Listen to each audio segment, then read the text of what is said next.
आता आपल्याला तिसरा पदार्थ पाहायचा आहे. याचं नाव काय? शेवळ्याचं भगर.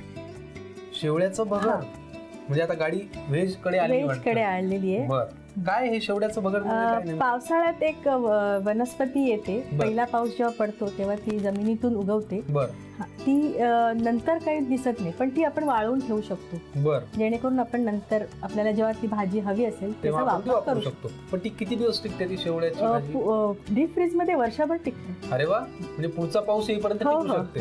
शेवळ्याची भगर आपण करणार आहोत.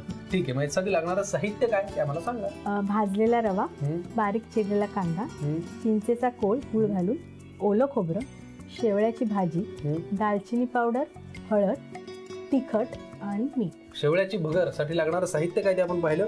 हे सांगितलं नाही तुम्ही आम्हाला काय?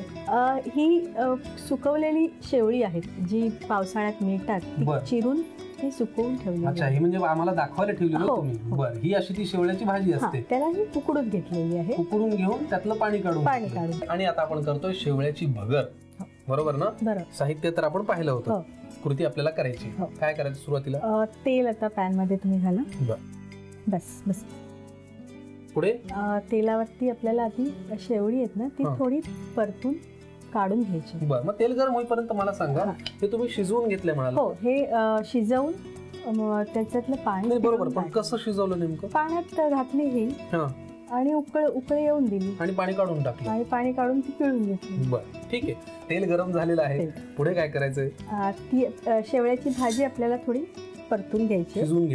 शिजवून घेतली सर्व घालून. त्यानिमित्ताने एक भाजीच मला आज कळाली, शेवळ्याची भाजी. ही भाजी मी कधीच ऐकली नव्हती, पाहिली तर नव्हती आणि खाल्ली तर काय प्रश्नच नव्हता. काय करायचं पुढे? आता ही थोडी परतून ती काढून घ्यायची प्लेट मध्ये. बरं, त्याच्यात काढूया मग.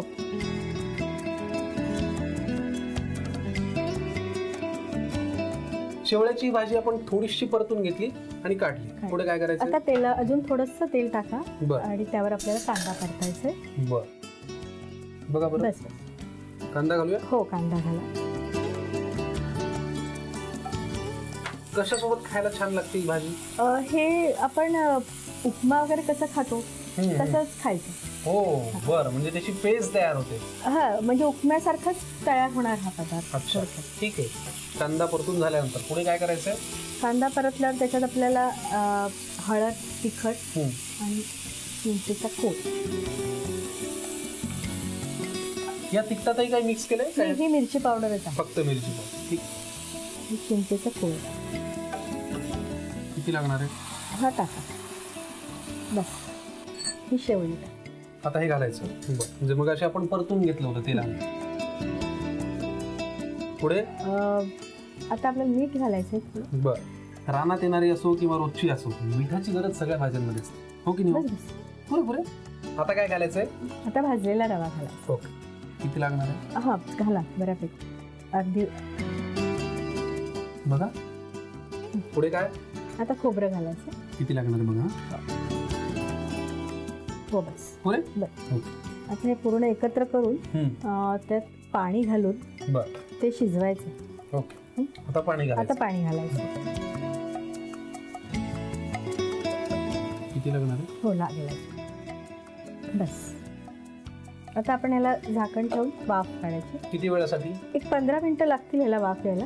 आणि मग आपली शेवळ्याची भगर तयार. चला, 15 मिनिटं आम्ही वाट पाहतो, त्याला छान वाफ येईल. पटकन तुम्ही घेऊन घ्या शेवळ्याच्या भगरीसाठी लागणारं साहित्य आणि कृती. शेवळ्याची भगर करण्यासाठी लागणारं साहित्य: भाजलेला रवा, ओलं खोबरं, बारीक चिरलेला कांदा, हळद, तिखट, मीठ, शेवळीची भाजी, दालचिनी पावडर आणि चिंचेचा कोळ. कृती: प्रथम फ्रायपॅन मध्ये तेल गरम करून त्यात शेवळीची भाजी परतून घ्यावी. फ्रायपॅन मध्ये थोडे तेल घालून त्यात कांदा घालून परतून घ्यावा. परतलेल्या कांद्यामध्ये हळद, तिखट, चिंचेचा कोळ, परतलेली शेवळी, मीठ, भाजलेला रवा, ओलं खोबरं आणि पाणी घालून फ्रायपॅनवर झाकण ठेवून एक वाफ घ्यावी आणि शेवळ्याची भगर सर्व्ह करावी.